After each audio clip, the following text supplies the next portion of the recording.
Rudy Gobert, bonjour. Bonjour. Bienvenue sur Trends Periodical. On est ravis de te recevoir pour la première fois. Tu es un des rares joueurs français à évoluer dans le cercle très fermé de la NBA, mais le troisième qu'on a la chance d'interviewer parce qu'on avait déjà fait Ronny Turiaf et Boris Dio. Donc bienvenue chez nous. Comment tu te sens en ce moment, ça va? Très bien, très bien. Off-season, donc un peu de temps pour moi et un peu de temps avec la famille, etc. Donc c'est cool. Le retour en France te fait un peu de bien aussi? Ouais, bien sûr, c'est toujours bien après une longue saison de rentrer au pays. Et est-ce que tu peux nous parler justement de tes débuts? Comment est-ce que tu as commencé un petit peu ta carrière? Je sais que tu viens de 50 ans, c'est ça? Ouais, 51 Picardie. Ouais. Donc j'ai commencé le basket, je devais avoir 12 ans. J'ai fait pas mal de sport avant, j'ai fait du karaté, du judo, un peu de ping-pong, même de l'athlétisme et de la boxe. Et juste après la boxe, j'ai commencé le basket. D'accord. Et je crois savoir que ton papa est aussi joueur de basket professionnel, était joueur de basket professionnel.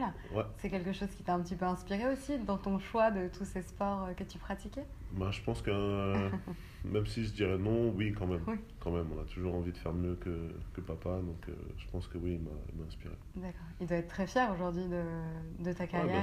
bien sûr, il est fier. Moi, il vit en Guadeloupe, mais il suit. Donc, Le meilleur, ça reste encore à venir, j'imagine. bien Oui, sûr, je me fixe pas vraiment de limite. Pour moi, il y a encore énormément de chemin à parcourir, donc c'est bien parti, mais ça va encore mieux finir. ça c'est quelque chose, je trouve, qu'on peut voir chez toi ou dans ta manière un petit peu de te comporter en interview, c'est qu'on a l'impression que tu peux jamais être satisfait de ce que tu fais et tu as vraiment un mental qui fait qu'en fait tu continueras toujours à essayer d'aller encore plus loin et essayer d'obtenir toujours plus, ce qui est assez admirable au final pour un sportif de ne pas se reposer Moi, je sur... pense que c'est ça, que ce soit dans le sport ou dans la vie ou dans n'importe quel domaine. Pour moi, c'est voilà, de pas se fixer de limites et d'essayer de franchir les étapes intelligemment, mais étape par étape. D'accord.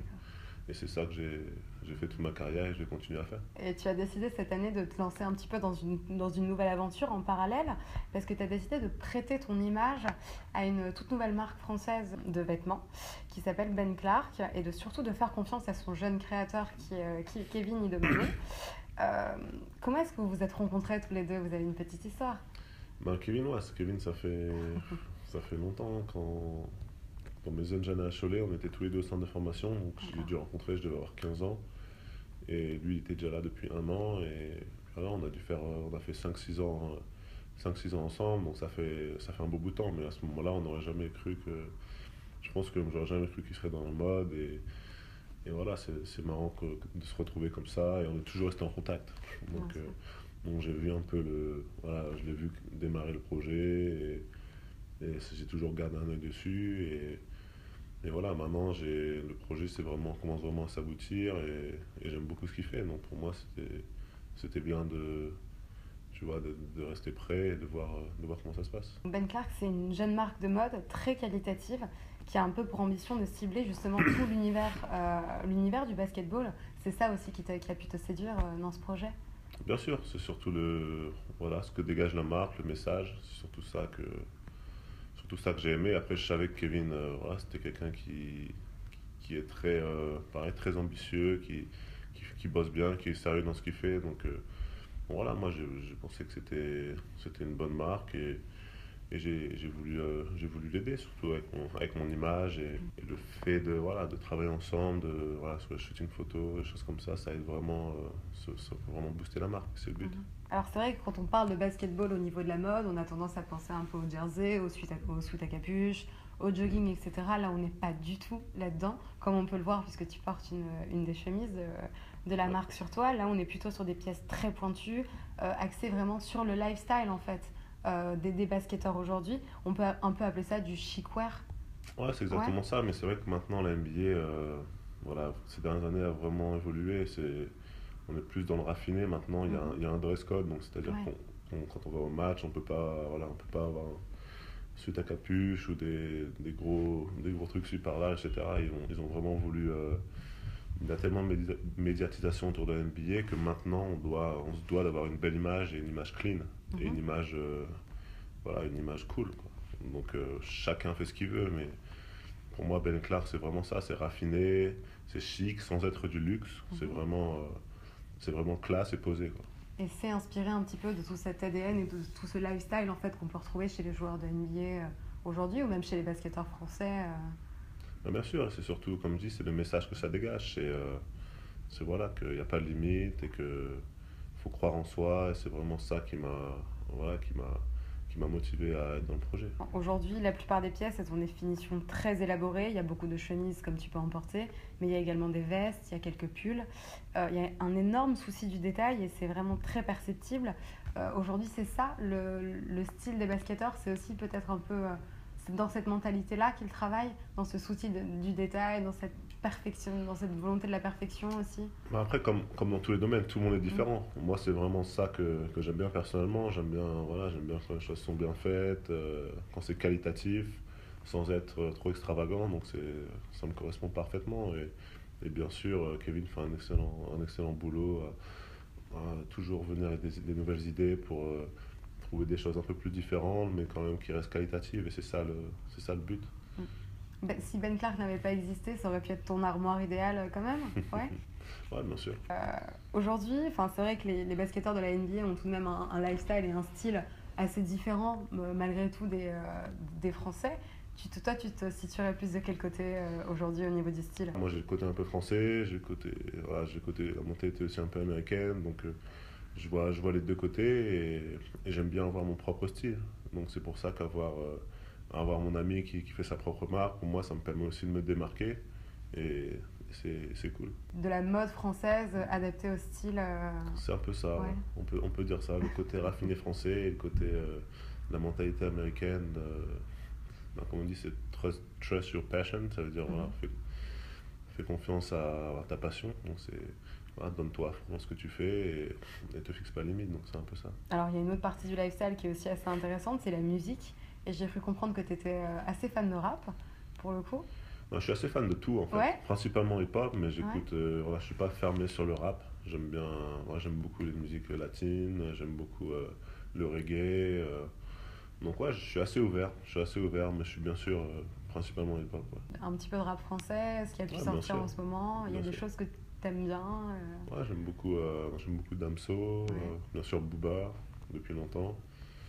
Nekfeu, il fait des choses intéressantes. Il y a Mister V qui a fait un album il n'y a pas longtemps et qui m'a vraiment surpris.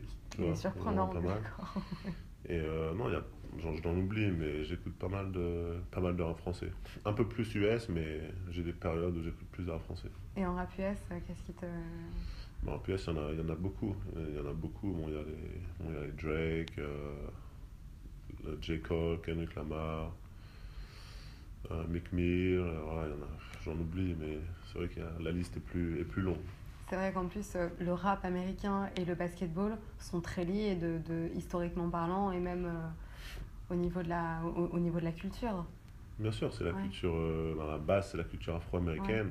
Après, maintenant, ça s'est développé et c'est vraiment devenu, je veux dire, c'est vraiment global. Donc, ça, ça fait partie aussi de, voilà, c'est de la même manière que le monde actuel marche. Donc, tout correspond. D'accord. Et justement, tu citais Booba tout à l'heure. J'ai pu voir sur ton compte Instagram qu'il avait liké toutes tes photos. Donc, du coup, je me demandais entre ex-français expatriés, vous côtoyez un petit peu? C'est quelqu'un que tu connais?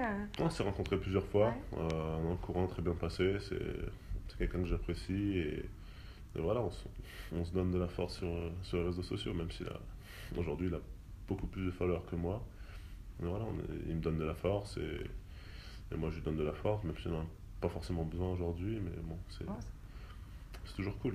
c'est vrai que j'ai pu voir aussi que tu étais très attaché à ce que les gens pouvaient dire de toi sur les réseaux sociaux, enfin, que tu étais vraiment sensible en fait aux commentaires positifs, à l'aide que les gens pouvaient t'apporter, à un peu tout cet intérêt et tout cet amour que les gens pouvaient véhiculer pour toi à travers Internet et sur les réseaux sociaux. Je C'est dirais pas que quelque je suis chose qui te. sensible, mais, Ah, ok, t'es pas mais je dirais sensible. non, un petit peu, il faut. D'accord, Mais je fais attention à tout. C'est plus ça, donc je vois d'accord, tout en fait. ok. Donc je vois tout ce qui se dit et je n'oublie rien. Donc que ce soit positif ou négatif, voilà, je suis quelqu'un d'assez honnête. Et même si j'ai pas le temps de répondre ou voilà, d'ouvrir les yeux sur tous les messages, j'essaie quand même de voir tout ce qui se passe.